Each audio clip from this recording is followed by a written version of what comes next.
begin, can I remind members, witnesses and persons in the public gallery to turn off their mobile phones. Members are requested to ensure that for the duration of the meeting their mobile phones are turned off completely or switched to airplane safe or flight mode, depending on their device. It is not sufficient for members just to put their phones in silent mode, as this will maintain the level of interference with the broadcasting system. Also remind members of the long-standing parliamentary practice that to the effect that they should not comment on, criticise or make charges against a person or body outside the Houses or an official, either by name or in such a way as to make him, her or it identifiable. By virtue of Section 17(2)(l) of the Defamation Act 2009, witnesses are protected by absolute privilege in respect of their evidence to the Joint Committee. If they are directed by the Chairman to cease giving evidence on a particular matter and continue to do so, they are entitled thereafter only to qualified privilege in respect of their evidence. They are directed that only evidence connected with the subject matter of these proceedings is to be given, and they are asked to respect the long-standing parliamentary practice to the effect that they should not comment on, criticise or make charges against a person or body outside the Houses or an official, either by name or in such a way as to make him, her or it identifiable. I would like to welcome Dr Thomas Leahy of Cardiff University and Margaret Irwin of the Justice for the Forgotten to our committee today. The format of the meeting is that we will hear your opening statements before going into a question and answer session with the members of the committee. I now call on Dr Leahy to make his opening statement, and then we will hear from Margaret. Dr Leahy. Thank you very much, Chair. So I'd just like to begin by thanking the Chair, Deputies and Senators and Clerks who invited me to this Oireachtas Joint Committee on the implementation of the Good Friday Agreement to discuss my research findings, and what I'm going to talk about first is the Irish Government and dealing with conflict legacy. I'd also like to thank all contributors to my research at this point, especially victim survivors groups and their representatives as well. Just to talk briefly about what the research is looking at, so it's essentially three key questions. How effectively has the Irish Government dealt with Northern Ireland conflict legacy? What more could the Irish Government do to assist dealing with conflict legacy? And then also the third question, how might the Irish Government enhance its efforts in order to do so? When we look at the overall conclusions from this research so far, my research suggests that the Irish Government has taken steps towards dealing with conflict legacy since 1998, but more needs to be done to meet the needs of victims and survivors. In the early 2000s, there were various reports into legacy cases in Ireland by Justice Barron and McEntee as examples. In addition, Judge Peter Smithwick's tribunal report was released in 2013. The Irish Government also supported the Stormont House Agreement's proposed legacy mechanisms in 2014. Now, Ireland has faced external challenges to progressing specific legacy cases. These challenges include, at the moment, Brexit, the UK authorities' lack of cooperation at times in specific cases, and the collapse of power sharing in Northern Ireland. But nevertheless, my recommendations outline how the Irish Government can still take further steps towards dealing with conflict legacy. So why should the Irish Government deal with conflict legacy? In terms of dealing with the past, the primary focus so far has been on Northern Ireland because an estimated 3,453 of the 3,720 conflict-related deaths occurred there. But the conflict also had a direct impact on the Republic of Ireland. There were at least 121 conflict-related deaths in this state. 34 people, for example, died following the Dublin Monaghan bombings in May 1974. 300 others were injured in this attack. On the recent anniversary of this atrocity in May 2019, the Taoiseach's statement reminded us that the Dublin Monaghan bombings represents, and this is a quote, the highest number of casualties in any single day during the Troubles, end quote. There were other cross-border attacks by both Loyalist and Republican paramilitaries into or originating from the Irish state. Examples include attacks in Belturbet, Castleblaney, Dundalk, Dublin again, and cross-border incidents in counties Armagh, Derry, Down, Fermanagh and Tyrone. And some of these are further detailed in the written evidence that's been provided. There was also 7 Irish security force members that were killed during the conflict. And in addition, various interviewees for this research did highlight and recognise the Irish Government's crucial role in building and sustaining peace. So the evidence shows that the Irish state was directly involved during the conflict and also the peace process. So what are the key priorities for the Irish Government to consider when dealing with conflict legacy? My recommendations are made with three key priorities that interviewees and others want at the heart of the legacy process. First is to assist victims and survivors in their search for justice, truth and closure, and that would be the key priority. The second priority would be to ensure public confidence in the Irish Government across these aisles. And the third priority would be to enhance British and Irish relations by cooperating on conflict legacy. So my recommendations that have been made have come under 6 themes. The first theme is all about full engagement with the Stormont House Agreement. And some of the key recommendations that have been made under this theme include that the Irish Government should parallel the Historical Investigations Unit in Northern Ireland. Alternatively, they should create an oversight committee, body or appoint an independent person to help oversee ongoing cases in Ireland. Another recommendation under this theme is to assist the Independent Commission for Information Retrieval by sharing archival documents where required to cross-check information provided. Also, there's an idea of creating an oversight mechanism, individual, committee or academic team, or all of these, to help oversee the national security redaction process of archival documents. And there's also a suggestion of reappointing a Victims Commissioner for the Republic of Ireland. Under the second theme, which is about transparency and sustained communication with victims and survivors, key recommendations include that the Irish Government should create a citizens' assembly or victims' forum in Ireland and this state to ensure maximum engagement opportunities for and with victims and survivors. The third theme is about mental and physical health services for victims and survivors. The Irish and British governments must ensure that victims and survivors are able to equally access required services across these islands. The fourth theme is about engagement and cooperation between the Irish and British authorities. And recommendations to try to increase engagement and cooperation include potentially this committee or government officials visiting the UK to raise awareness of legacy cases with interested parties and politicians in the Welsh Assembly, the Scottish Parliament and the Westminster Parliament as well. And that the Irish Government ministers and politicians can raise awareness of legacy cases in the UK media as well. Theme 5 on remembrance suggests that the Irish Government should organise and hold an annual Remembrance Day related to the Troubles alongside the British and Northern Ireland authorities. And Theme 6 about acknowledgement statements. The suggestion here is that the Irish Government should consider giving acknowledgement statements alongside all other sides that have been involved in the conflict. And the key point here, these are not necessarily apologies, and they are an acknowledgement that each side took different approaches during the conflict that negatively affected or have been perceived as counterproductive to other groups. In terms of the research methods for this particular project, the above recommendations are partly based on interviews that have been conducted so far with various victims and survivors groups, Irish and UK politicians past and present, former Irish and UK security force personnel, former Irish Republican and Ulster Loyalist activists and prisoners, and academics. And I cross-reference interviewee responses with each other alongside other sources that are detailed in my report. And I very much look forward to discussing and reviewing some of these recommendations with the committee in due course.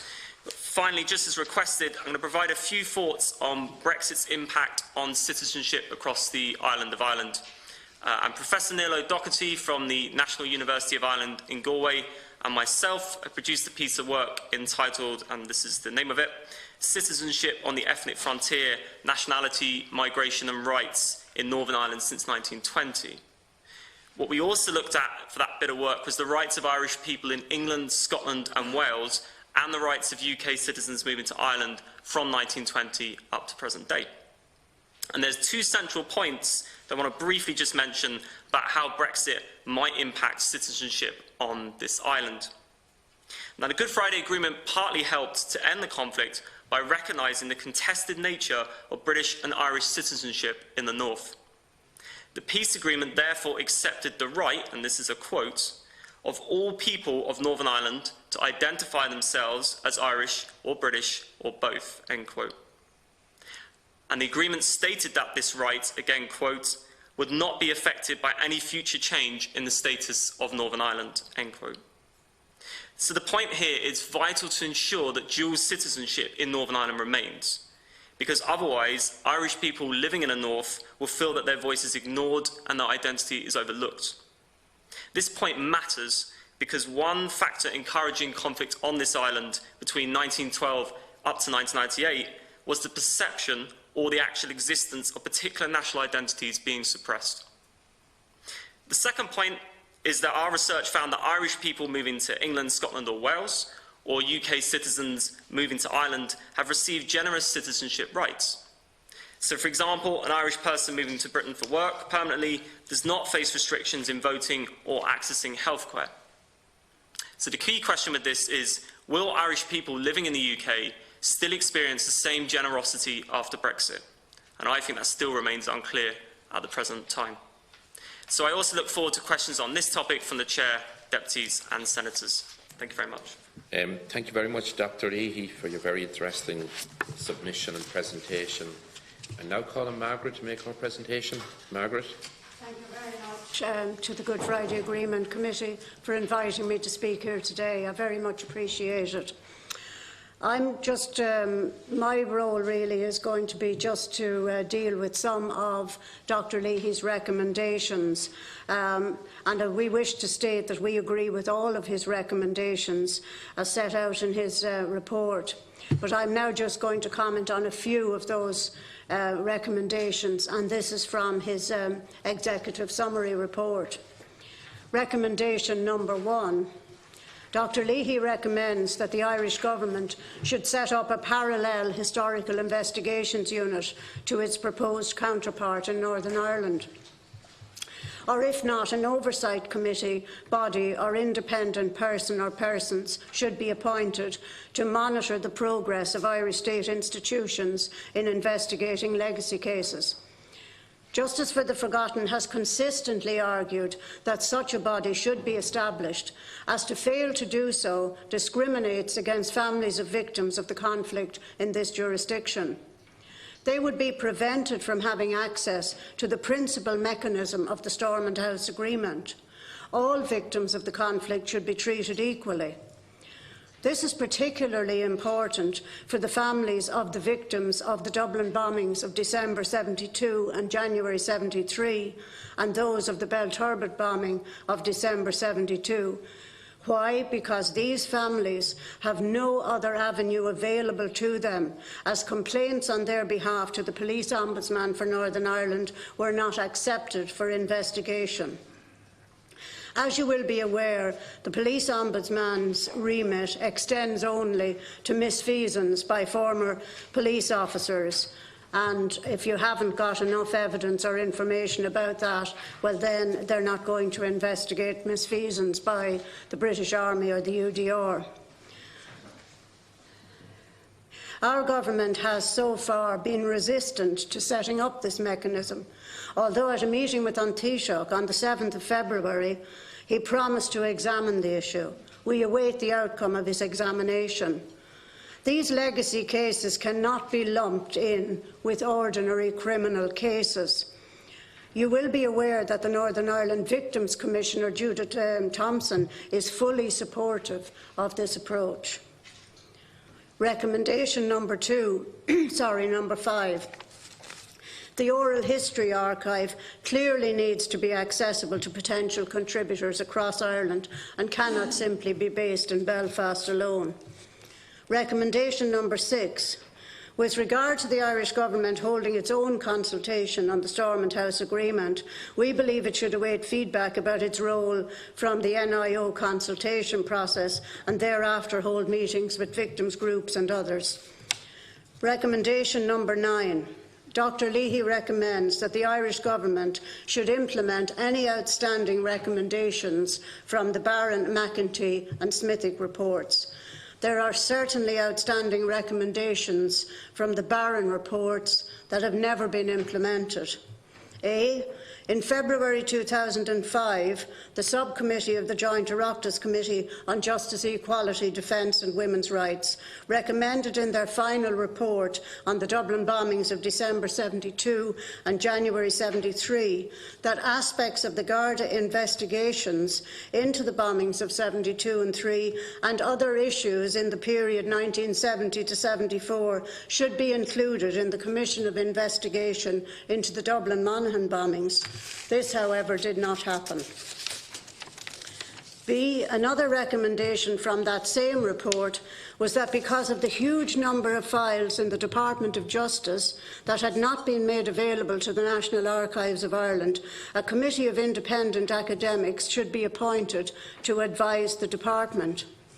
That committee was established, but in correspondence with Professor Mary Daly, who chaired the group, and Professor Ewan O'Halpin, who also served on the committee, we have been informed that it was suspended in 2009, allegedly due to the financial crisis at the time, and has not resumed its work.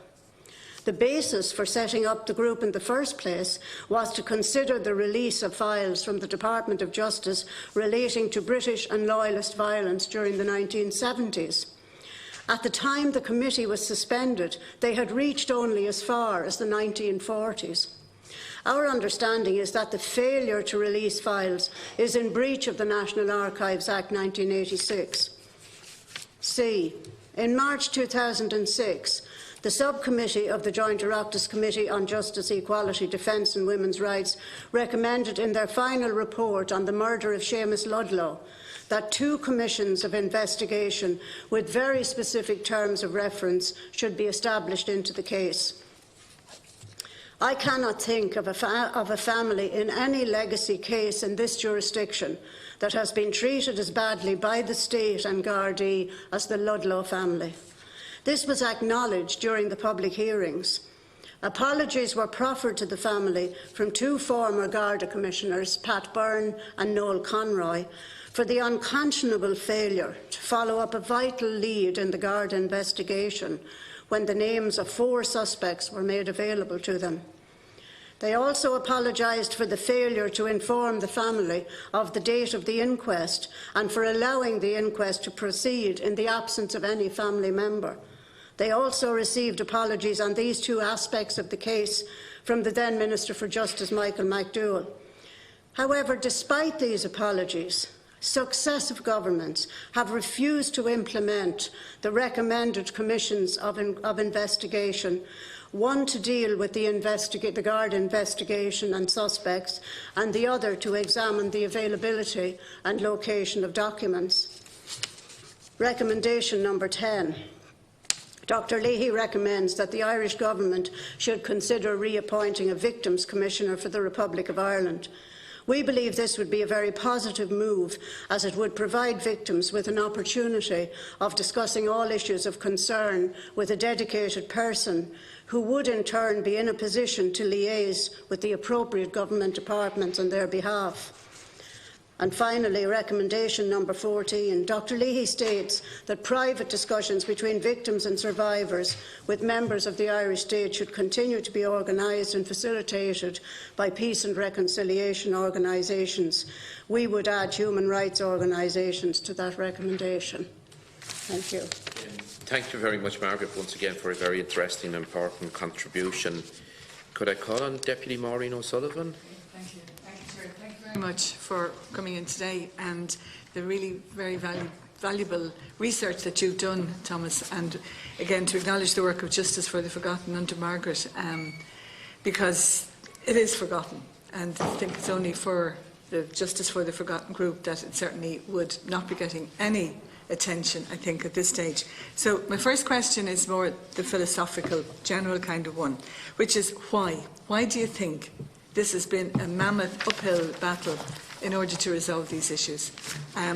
You know, why it's taken so long, the stumbling blocks to it, just that general question, if you could pinpoint what you would think on that. Do you have an example of international best practice when it comes to legacy issues? Because we know that unresolved issues, unresolved conflict leads to the next one. You know, the best example, World War II came out of unresolved issues in World War I and the way the peace agreement was. And Yugoslavia, the violence there came out of what happened during World War II, etc. So is there an example? And I know we've had South Africa, Colombia peace process at the moment, but is there any good example that you would give that would be useful for us to know? If the British government doesn't get involved, and we know that they've ignored 3 Dáil motions, they've ignored anything else that came up, they have been most uncooperative on this matter, and if they continue like that, can there be a resolution? Can the other recommendations that don't involve them, you know, bring about a full resolution? And last question at the moment is, if you had to pinpoint one thing that would kickstart a resurgence in trying to resolve all of this, which one would you identify between you? Okay, thanks. Thanks very much, Deputy O'Sullivan. Dr. Leahy. Okay, thank you very much, Deputy O'Sullivan, for the questions. Why has it been a mammoth uphill task? I think there's going to be different reasons across these aisles for each of the states and actors involved. I think, particularly when we look at cases from the 1970s, and a lot of the academic research would suggest for the state here in the Republic of Ireland, there would have been a general fear, I think, from the government at the time that any involvement in dealing with cases would have led to some kind of backlash in the conflict and potentially kind of seeping over the border of further, say, paramilitary attacks in this state. And again, that's not to justify that at all. That's to say that's the perception I'm getting from looking at the academic research and also some kind of the files that are happening. And I think as well, and particularly more in recent times, I'm getting the impression that it's partly about like first steps. I think that's a positive thing about the Stormont House Agreement, and I think that particular victim survivors groups might not be very happy with the Stormont House Agreement, but from my perspective and talking to different interviewees, the thing is it's trying to put things in motion that operate in sync together, to giving everyone access at least to some form of truth, justice or closure where possible. I still get the impression at the moment it's partly about first steps. Who's going to take the first step? And what I mean by that is perhaps there's an element of fear that, say, if the Irish government did go first, does that put you in the spotlight then to be the person who looks like considerable blame might be put on for particular events or activities? So I think that's more of a contemporary thing, and I think that would be echoed in different parties from Northern Ireland Assembly, and I think certainly the British government, that would definitely be echoed, that kind of fear of, okay, does this mean the blame's going to be entirely on us? And you've seen that partly in the debate that's been happening in the UK about like amnesties for UK forces, because there's this fear about that happening. And in a sense, my comment on that, which I put in the recommendations as well, that I think that's actually, in a sense, a fear that's not grounded in realities of what the Stormont House Agreement is trying to do. It's everyone trying to move forward together in tandem with this process, and that actually there will be difficult truths come out. There might be things that people might not want to know in certain states, but everyone's going to have an element of that. So moving together in tandem doesn't mean that any, say, one particular side, in my own opinion, looking at this, is going to have to fear that they're going to have the portion of blame put to them. So I think, particularly during the conflict, going back to your question, mammoth uphill struggle, I think that attention from both governments in Ireland and the UK was very much about the conflict during the time, and anything that was perceived, whether rightly or wrongly, as might lead to further tension or a kind of a further upsurge in violence was not looked at, to put it blunt, or just bypassed at the time. I then think very much what I said since '98, that's where it comes into play, that people, I get the perceptions, there's an element of fear about, well, who's going to take the first step here? Because there's an element of fear that if someone takes the first step, the blame's going to be apportioned to them. And as I said, if you move forward with a process like the Stormont House Agreement, for all its faults that people could point out, actually, I don't think that would be the case, because there'll be an overlook of various cases. So that's on your first question. International best practice. I think the thing is, and often it's asked about like the Truth and Reconciliation Commission in South Africa. The point I would make with that is that victim survivors groups, university that I represented, do not want a process where, at this time, a Truth Commission comes into play because there's an amnesty given first to people to come forward. And so I think as well we should remember that for all the benefits that would have happened from the South Africa process, there would have been victim survivors who were disappointed that there weren't any kind of prosecutions that could have come forward that they might have wanted, and they might not have had a universal say in that process. I'm not saying that, forever that should be ruled out. Maybe after the Stormont House Agreement and the mechanisms come into play, that would be, in my opinion, up to victim survivors groups with the politicians as well to have a think about if they wanted further truth to come out after those mechanisms have come into play, and they feel that hasn't happened. But that, I would say, is important about the South Africa case. Victim survivors who should be at the centre of this process do not want that at the time in terms of people getting an amnesty beforehand. In the case, obviously, what we saw in the former Yugoslavia, then you're leading to international war crime tribunals and cases. And in that respect, it would be a little bit slightly different because you would have had external actors there like United States of America involved and also UN forces. But that certainly shows there's a justice element to that. And I'm thinking about cases linked to things such as Srebrenica, that the families would have been at least felt vindicated by some of the truths coming out, and that they had the opportunity for justice. And if that couldn't happen, then some truth might come out. So I think it's important. And what I would say, looking at the Stormont House Agreement, it gives people options. The victim survivors can go for a justice option if they want to try and do that. They can go for a truth option by the Independent Commission Information Retrieval, or they can just not opt into the process. Some people have moved on and don't want to do that. So I think that's important, and actually the example with the Stormont House Agreement, it could become an example of international best practice because it gives people and victim survivors the choice of which avenue they want to take. In terms of the British government ignoring any requests to cooperate and going forward, and I think that very much links to theme 4, where I talked about, I do think the Select Committee or members of this House, I think there is an opportunity, particularly in the climate we live in at the moment, with the UK about things such as Brexit, which I'll explain in a second, to kind of raise that public awareness in the UK further about the conflict and about unresolved legacy cases. And that would be, if not working with a government party in the UK, but working with politicians from different parties, and that includes in the Scottish Parliament and the Welsh Assembly as well. And essentially, as I said, because there are people there and where UK politics is in flux, could be in government this time next year, that could happen. And I think raising contacts and awareness of them could help that process. I then think also raising it in UK media, and I note that the Taoiseach and Minister for Foreign Affairs, Deputy Simon Coveney, he raised about Brexit, for example, in the Guardian newspaper. And I think that shows an example that these things can be done using UK media outlets. And actually, in the one hand, yes, Brexit might distract from the conflict legacy process. But the thing in particular, I've really noticed this partly on teaching in this topic with students, but the general public in England, Wales, Scotland, there's an interest again in the Troubles and about affairs and relations between Ireland and the UK because of Brexit, and an awareness. And actually, I think that's an opportunity here, partly from this suggestion of taking up and moving forward with.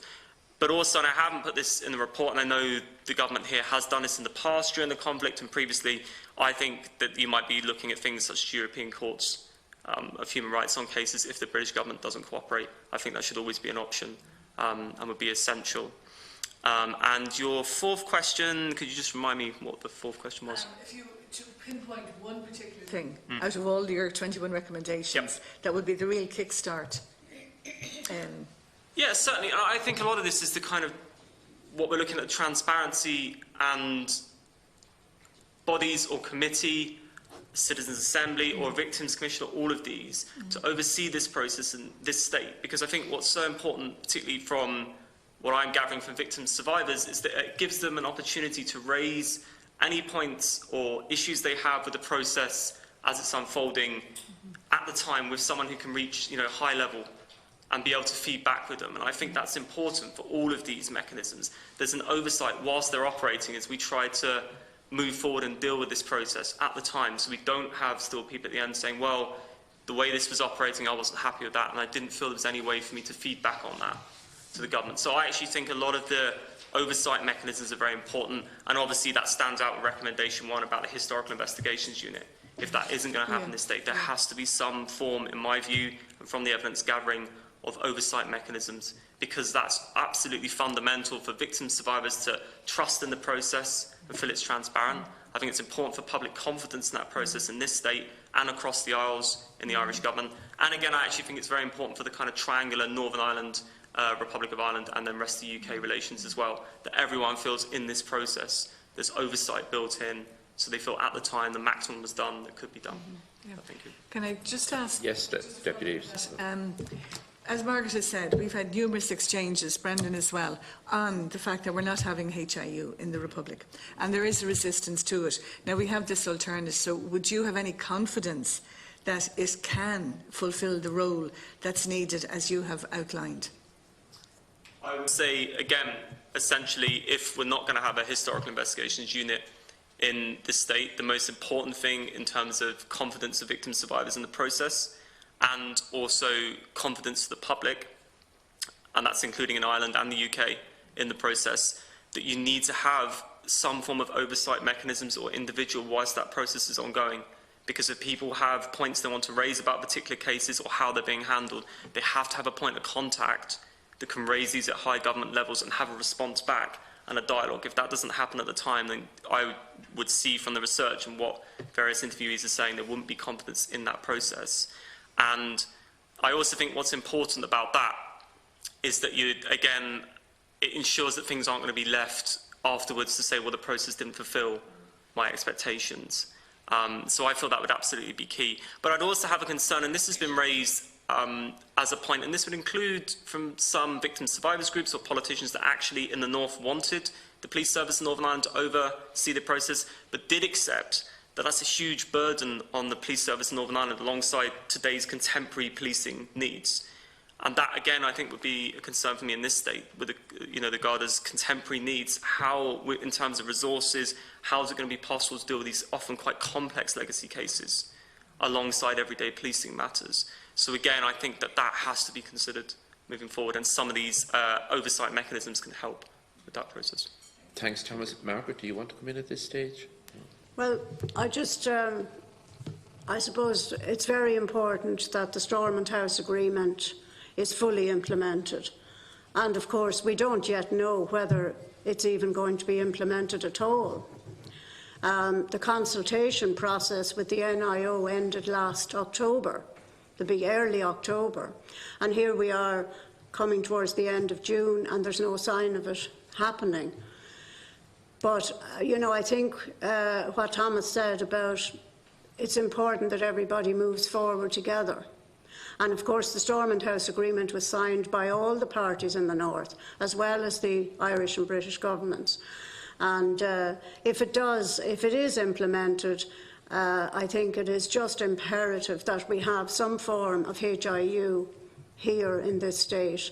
And it's no use saying, the Minister for Justice in a letter to me last year said that legacy cases here would just be lumped in with all other ordinary criminal cases.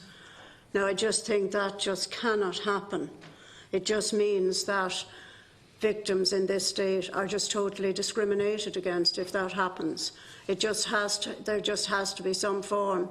And as I said in my opening statement, the Taoiseach did seem to hear what we were saying when we met with him in February, and he said he would have a look at the issue.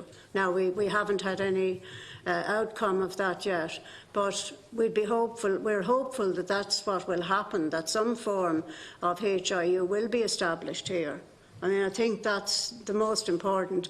The British have obviously decided they are not going to comply with the three motions that were passed unanimously by Dáil Éireann, and they have felt very comfortable and under no pressure to not cooperate. They're never asked questions by the media, and I really would like to see the government come out publicly and criticise them for not complying with the motions. So I just think the Stormont House Agreement is really essential, that it should be implemented and that the HIU should be implemented here. Thanks, Margaret. Mickey Brady. Thanks, Chair. I'd just like to thank you for the presentations, and just to maybe raise two cases, Margaret, which are, I suppose, relevant to my own constituency of Newry and Armagh. Both happened in Dundalk. One is Case Tavern. The bombing of Case Tavern, I think, is December 1975. You did allude to the murder of Seamus Ludlow in May 1976. And I think both those cases highlight the failure of successive southern governments to actually deal with the issues. And if you look at the Seamus Ludlow case, he was murdered in 1976. By 1979, the RUC were able to pass on the names of 4 suspects, identify 4 suspects to the Garda. Nothing was done. Almost 20 years later, those 4 suspects were arrested and were questioned. 2 of them were serving UDR soldiers. They were never interviewed by the Garda. No action was taken. The day after, I think, Mr Ludlow's funeral, a brother-in-law of his, Kevin Donaghan, was kidnapped by British Army and was questioned about what the Garda findings were, whatever.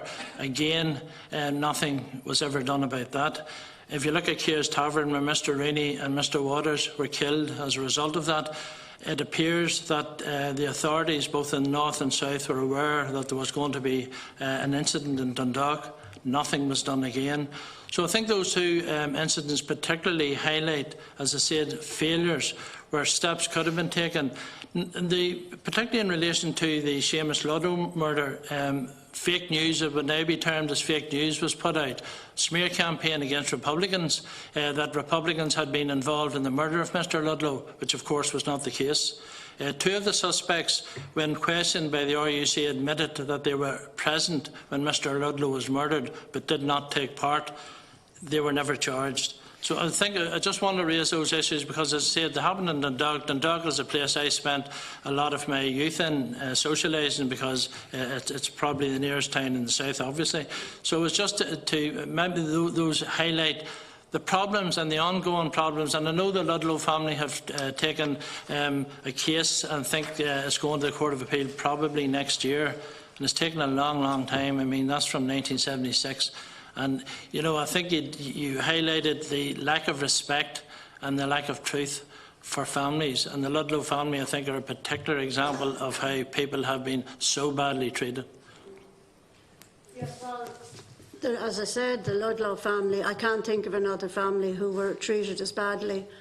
And I know they've taken a case here in relation to the commissions of investigation.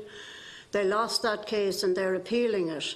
But, you know, I would appeal to this committee to set up these commissions as recommended by the Joint Oireachtas Committee back in 2006. That should happen. And I know they're also taking a case in the north because in relation to the decision by the DPP in the past.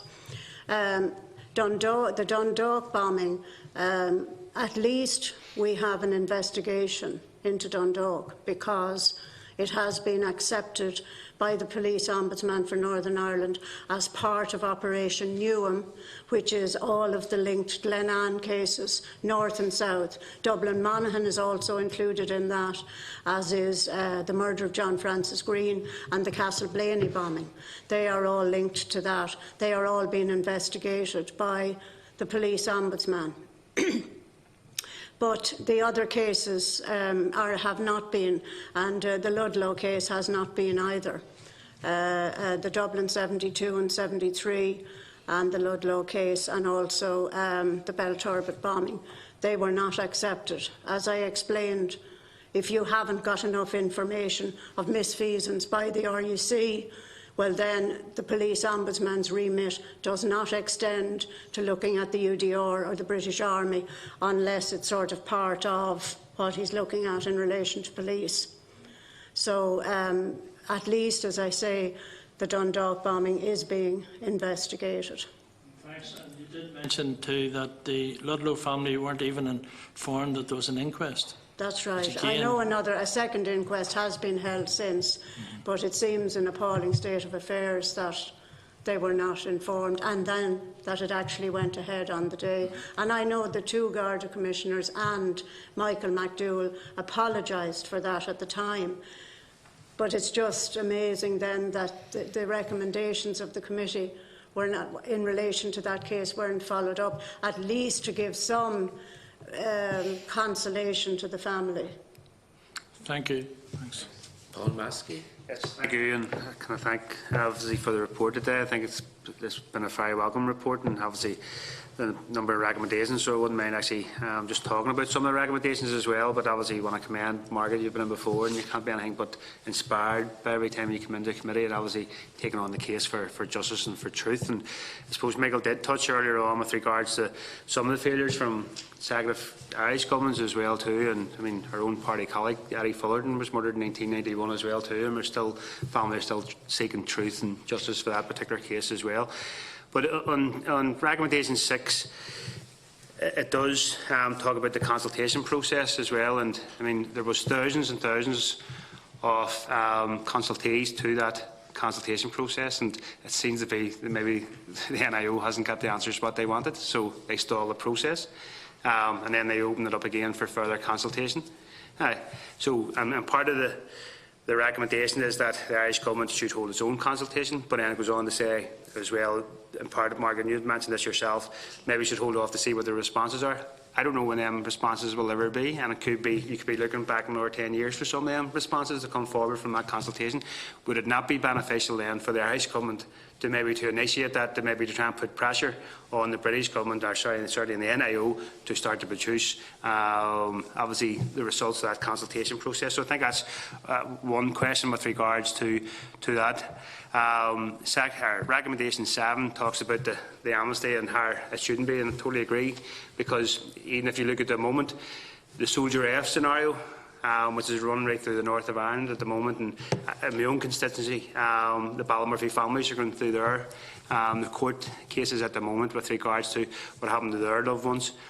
And yet, even when some of those family members are going to the court near enough on a daily basis, they have to drive past banners, posters, about the Soldier F. It's very hurtful to those families, because those families are going down, speaking themselves, and listening to what some of the soldiers who were involved in that atrocity in the early 70s, but yet it's very hurtful, and that's because some members of the British, ex-British forces, and some members even of MPs from the British Parliament as well, are actually mentioning amnesties as well, which is fueling, in my view, it's a bit of a fire, which is a very hurtful and very damaging to some of the families that are suffering that on a day and daily basis, when they have to drive past those banners. Some of them may be illegal. In fact, I would dare say most of them are illegal, because banners are getting put up you have to have planning permission for. There's nobody seeking planning permission for this, yet you have the PSNI standing with hooded men putting up some of these banners, and I think that is a very hurtful thing. So I think the amnesty stuff and the recommendations is the correct recommendation, because people have suffered too long, people are seeking justice, but yet that's not happening soon enough, and yet people are maybe causing a bit of hurt to those families with regards to putting these banners and posters up as well. So it can be very hurtful. Recommendation 16 talks about the mental and physical health, where they should be supported. And I suppose I'd just like to ask the question then, has that been forthcoming? Has the right treatment been given, whether for physical, and probably more importantly, because the length of time it's taken, the psychological treatment that some of these people deserve? Is that happening, and is people getting the proper treatment what they so really deserve? Thank you. Thanks. Dr. Leahy. Okay, thank you very much for the points and questions raised. On the consultation process, I think this is an interesting point, and Margaret raised a really good point in terms of that I would be aware, and the evidence I submitted to this shows that a number of groups and organisations who have sent across papers in response to the consultation by the British Government and Northern Ireland Office have made various points about the Irish Government's role in this process. So actually, I can definitely see Margaret's point about, in a sense, there'd be no point doing that process again, and that could be fed back if it gets fed back, as you said. And then those discussions could start between the Irish Government and victim survivors groups and others who are interested in raising this point. But I definitely think that's a really good point, that in that respect, if this is just delayed constantly and there's no result from this, then yeah, I don't see why the Irish Government wouldn't be able to initiate their own process with this, have discussions with victim survivors groups and others who are interested. And again, some of that might be, again, rather than having to repeat work for organisations, that they could submit what they submitted to the UK's consultation, and then particularly kind of circle and draw up the points about the Irish Government's role. I think that would be beneficial. And I think that kind of touches on a key point for me from this research, that I don't think the Irish Government can take a lead on this process. Okay, and I recognise that that might lead to some uncomfortable things coming out, but I think that would be respected by people across Northern Ireland, into the UK, across Europe, across the world. They've taken a lead on this process.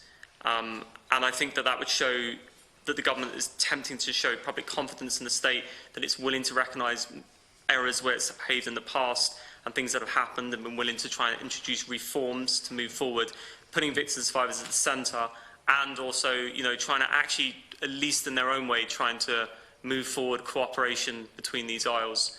And so I think that would be a key point, and that would be a really good point that you mentioned. They could initiate them themselves. I wouldn't see any reason why not. And as I said, it doesn't even have to be like written or a particular time. It can be done online as a process. There's various ways of doing this. And yeah, so I definitely think that would be a good point. Having a look. In terms of what you said about amnesties, yeah, and I just think what was interesting with this is I didn't speak to one victim survivors group, and there'll be others I'll be speaking to. No one so far has said that they think an amnesty is a good idea at all. And I just think this is really vital from a victim survivor's point of view that's coming across, because, as we said, for some of the faults that could be pointed out in the Stormont House Agreement, it does give victim survivors who are often, you know, been completely disempowered during the conflict into the peace process years, finally a kind of centre stage opportunity to say, right, which route do I want to take? Do I want to go down the justice route with truth, just maybe on some kind of truth and acknowledgement about what's happened, or do you know what, maybe I'd actually just leave this because I want to move on. And I think that's the important thing the Stormont House Agreement does. If one side passed an amnesty immediately, that means victim survivors are no longer in a position where they're, in a sense, able to direct what's happening in that process, would disempower them, and I think even to an extent could re-traumatise people.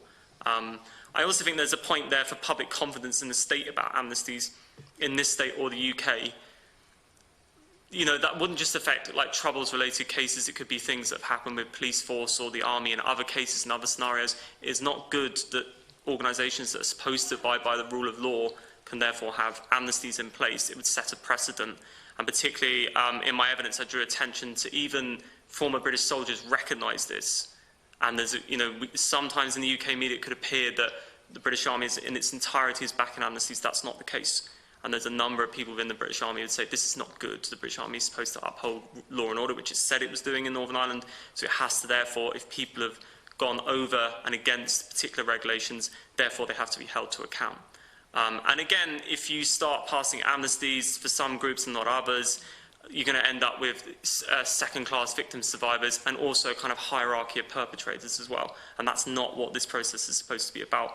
So I think that would absolutely be key. And again, I think it's important in public confidence and in also relations between these isles as well, between different jurisdictions. It's important that there's a whole process where people, victim survivors, have that opportunity to hold people to account if they wish to do so, or at least find out truth.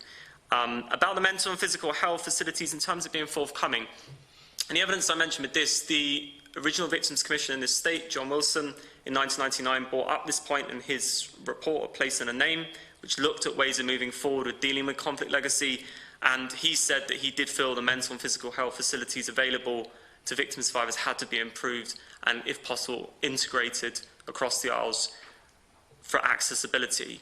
What was interesting when I looked at the Victims Commissioner for the North, Judith Thompson, when she gave evidence here a couple of months back, she still was making points that the people have not had access to those facilities or finding them difficult to access. So that's, to me, would be alarming that 20 years down the line, that's still an ongoing case. And I think that's absolutely fundamental, because alongside this whole process being about, you know, enabling people to try and get closure, truth and justice, there's the day-to-day well-being of people at stake here. And I think governments in the UK or in this jurisdiction really has a responsibility to citizens to ensure they have access to those facilities and joined up processes. So yeah, very much I would support that mental and physical health should be an absolute priority right now for both governments to provide. Thank you. Thank you very much, Dr. Leahy. Deputy O'Sullivan. I think what's coming across is your confidence in the Stormont House Agreement, if and when it comes, to really try and bring a resolution to these issues. The elephant in the room is the British government, but without them, do you think the resolution can come?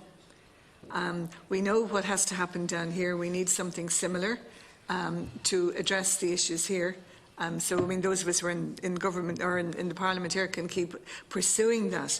But I suppose the other one, and I just brought it home recently with the various contenders in the British election to the Conservative Party and Prime Minister, the absolute ignorance of and disinterest in Ireland and Irish history. They just don't know. And I don't think they know what's in the Good Friday Agreement either.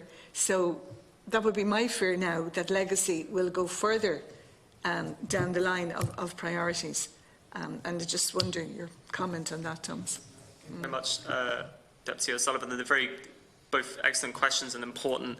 And I think in terms of, without the British government being involved in the Stormont House Agreement where we have resolution, simple answer is no.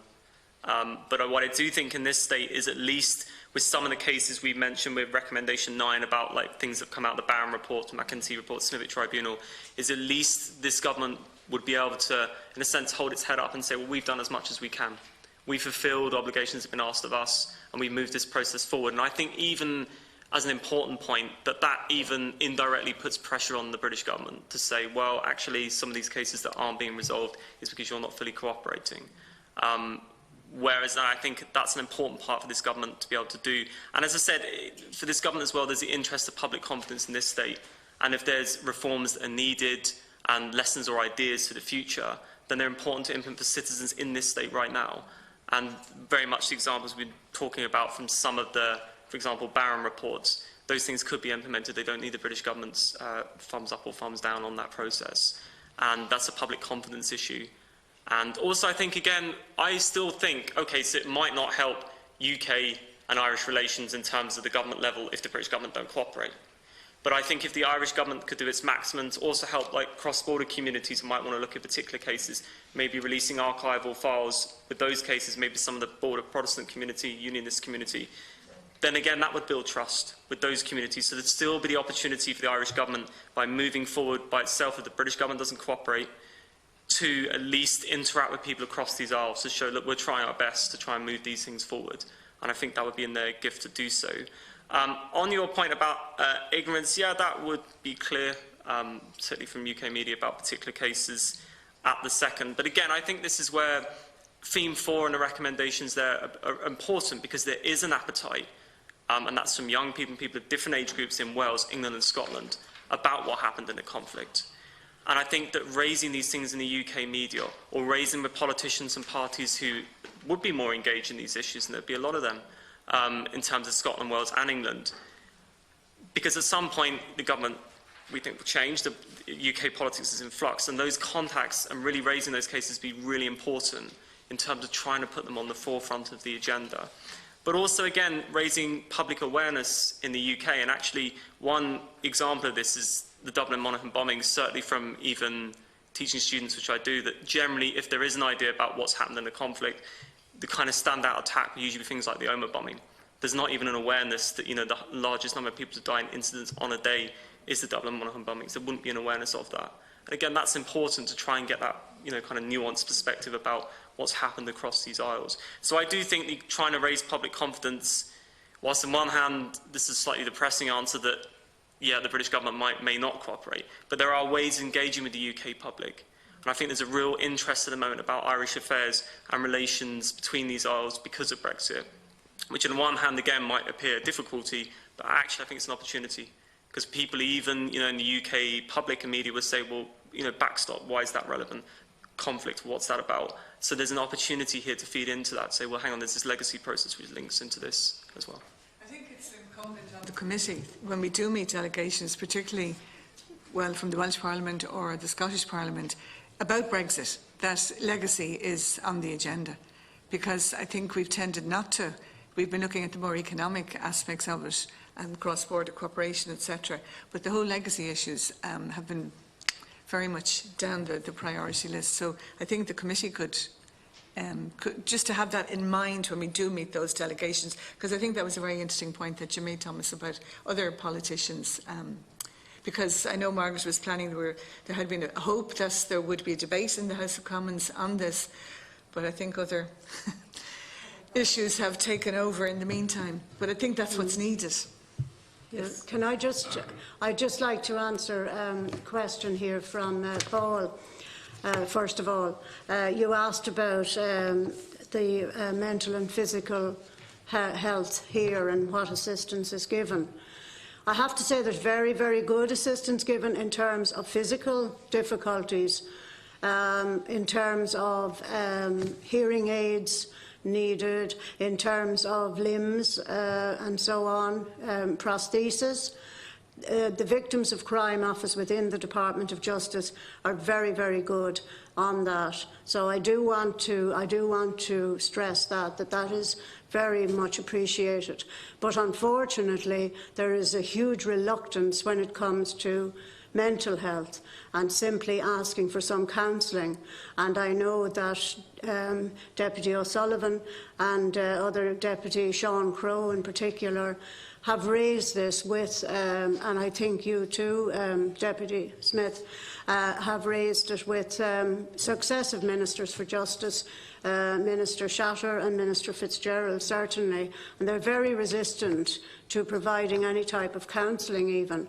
But thankfully, WAVE have now appointed a counsellor here out in Dunleary, and any of our people who want to access counselling can go to him. You know, it has to be passed by WAVE and so on. But we've had to rely on that from Belfast because the government here just simply refused. And it's not as if we have a whole crowd of people looking for counselling. It's a very small, very, very small number of people. The other issue was, I think Thomas said about that young people in Britain are not aware of the Dublin Monaghan bombings, but they are aware of Omagh, etc. Well, they're not the only ones, because it's the very same here. And we have found that the history textbook for the junior cert, at least one of them anyway, which the child of our youngest survivor found, to her horror, that there was no mention that the conflict didn't happen here at all. It stopped at the border. Dublin Monaghan's not mentioned. They talk about May 74, important dates, but what is the date, May 74? It's the Ulster Workers' Council strike. There's no mention of Dublin Monaghan or Dundalk or any of the other, any attacks. The only reference is the total number killed, which is not correct anyway. That's the only mention, and we have raised that. It has been raised with the Minister for Education, but everybody says it's not. It's somebody else who has responsibility, and it's a committee or something who decides what should be included in history textbooks. So, you know, we were quite horrified at that. Mickey? Just to reinforce Maureen's point about the lack of knowledge and the ignorance. And I'll make the point, myself and party colleagues in Westminster met 3 of 4 British MPs, all ex-British Army, who are trying to bring a motion in about an amnesty. And they had absolutely no knowledge of specific incidents, particularly 2 children in my own constituency, Kevin Heatley and Majella O'Hare, who were murdered by British Army soldiers. Absolutely no knowledge of specific incidents. They were not concerned, to be perfectly honest. They had no, they obviously hadn't done any research at all. It was simply they wanted an amnesty, and that was it. You know, so it just reinforces and highlights, I think, what Maureen's actually saying. And one of the things that I found in Westminster is the appalling ignorance and lack of knowledge about any political situation, not just in the north, but in Ireland as a whole. It's appalling, actually. So just wanted to make that point. Thank you. Thanks. Thomas? And thank you, Mickey Brady, for making those points, actually, and Paul Maskey as well, for the points you've raised. I was going to mention a couple. I'll mention a little follow-up from what you've just said there, but on your earlier points, actually, about the Case Tavern and Seamus Ludlow cases, and I think it's, again, really important, as you're saying, and Margaret said, that some of the recommendations about how to move forward these cases are implemented. And I think that's particularly, again, really drawing out the kind of public interest here in this case, because there's a various elements and suggestions there about how certain state authorities operate, and that matters to the public because it matters today about how the police operate, and they can carry ideas or lessons forward from the past. So I do think, again, there should be implementation of these things and certainly a look into them. And so it's not something that even wouldn't be in public interest. It is in public interest, I would say, for that reason. And it's also interesting what you said about, I think that was linking to the Ludlow case, about the Republicans being blamed, in a sense, for that incident. And I think when I've talked about under recommendation 9 in theme recommendation 8, about implementation and reconciliation group, and this is interesting. It's come up from various victim survivors groups and politicians and various other people who've engaged with this research. Now, I'm not going to prejudge what the implementation and reconciliation group would lead officially here, because that will come out of like the Historical Investigations Unit, the Independent Commission, Information Retrieval, etc. But the academic panel would then be asked to look into themes about the conflict. And I would say from the responses I've had to this, and looking at some of the responses to the Stormont House agreement that have been put in by various organisations, the role of the Irish government in the conflict and peace process would be important to look at.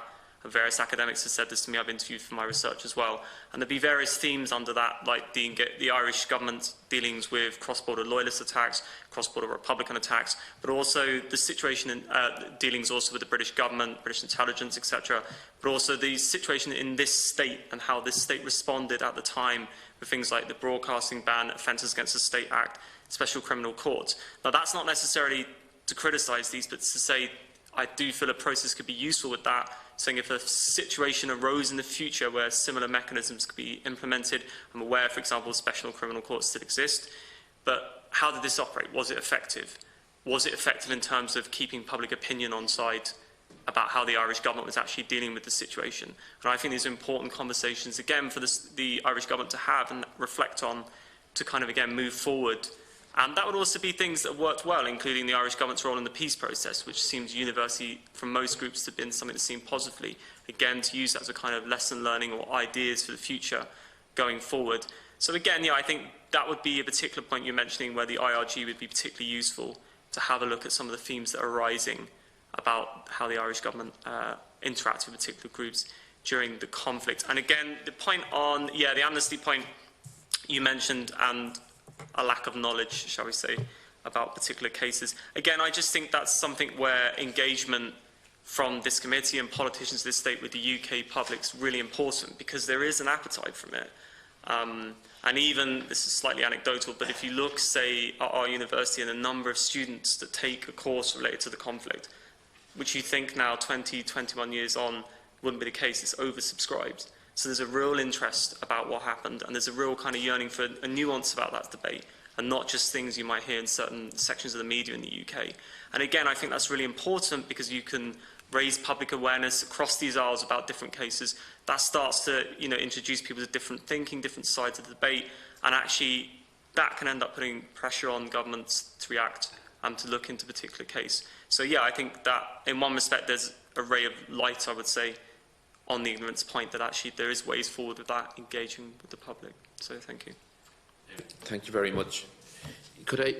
In your research, had you interviews with officials of the British government, or ministers, or former ministers, or former officials? Yes, and that's also from research I conducted previously on a different topic. So having an awareness about things like intelligence security policy and how the British government saw them as well. Yep. And on specific incident, was that the overall, the macro, rather than on specific incidents? So, it would tend to be on the macro, particularly when I was looking like intelligence security, because obviously there'd be things related to particular acts in Parliament I'm not allowed to talk about. But in that respect, you could talk about like overall policy and how they saw that linking into events on the ground. So you sometimes did get particular incidents mentioned, although research wouldn't necessarily go looking into that, because I was aware there might be restrictions and what particular officials, past and present, would be able to talk about. But that was important to get the sense, and I'll give you an example from the work I did about the intelligence conflict, that how to understand how particular incidents can occur, and there might not have been oversight in place because there might be policies that said the aim is fulfill X, but the government wouldn't always keep tabs on that in terms of that's the policy. How people want to implement that generally is up to them, which might lead, particularly in some of the cases with things such as collusion, as an understanding of the structure and culture that might have been created around that. But yes, I would have spoken to them. And I'm also carrying forward this research about how the Irish government deals with conflict legacy. We'd be looking to speak further to former representatives of the British state, past and present, and also particularly former British Security Force members. And as I said, because there's more nuance when we're talking about things like amnesties than it would seem. Actually, when you talk to people, there's a lot more division within even the British Army, past and present, about whether that's a good or a bad thing. You mentioned about the opportunity that we as a committee might have to raise these issues with counterparts in the Welsh and the Scottish Parliament as well as Westminster. We've done that constantly through the British-Irish Parliamentary Assembly, and some of us who are members of this committee are also members of the British-Irish Parliamentary Assembly, which comprises members of the Oireachtas, the Stormont, the Northern Ireland Assembly, the British or the Scottish and Welsh Parliaments as well. And we have consistently raised these issues. I met Karen Bradley twice on the Dublin Monaghan bombings. I met Mr Brokenshire twice or three times as well. I raised specific questions at question time in the British-Irish Parliamentary Assembly on the absolute scandalous way the British government have consistently ignored the requests, the three requests of a sovereign parliament. As Deputy O'Sullivan said earlier, we passed motions unanimously in this House in 2008, 11 and 16. The British government have ignored those requests. Deputy O'Sullivan, Deputy Sean Crowe, myself met the then Foreign Minister Charlie Flanagan in regard to this issue as well, and we've kept constantly this issue on the agenda. And that's not to say that we will not we will raise it with our counterparts in the Scottish and West and Welsh parliaments as well, and again in Westminster. The way the people have been treated is absolutely appalling. So it is that they ignore the requests of a sovereign parliament. I know those were very considered and reasoned motions that a lot of thought went into, that everybody in this House in 2008, 11 and 16 could readily agree to, and it very much encompassed the work of Margaret Justice for the Forgotten and the families whom we liaise with on a constant basis as well. One other ingredient that might be missing, and your presentation today, both Thomas and Margaret, were excellent, absolutely good, and it's very good for the work of the committee. The people are getting older, and when I speak to Anthony O'Reilly, whose sister Geraldine was killed in Belturbet, or speak to some of the victims in the Monaghan families as well, and other families, be it Kevin Nuddo, who's a friend of mine, a brother of the late Seamus, you know, they mention we're all getting older, and there's no sign of any justice being got or us getting the truth.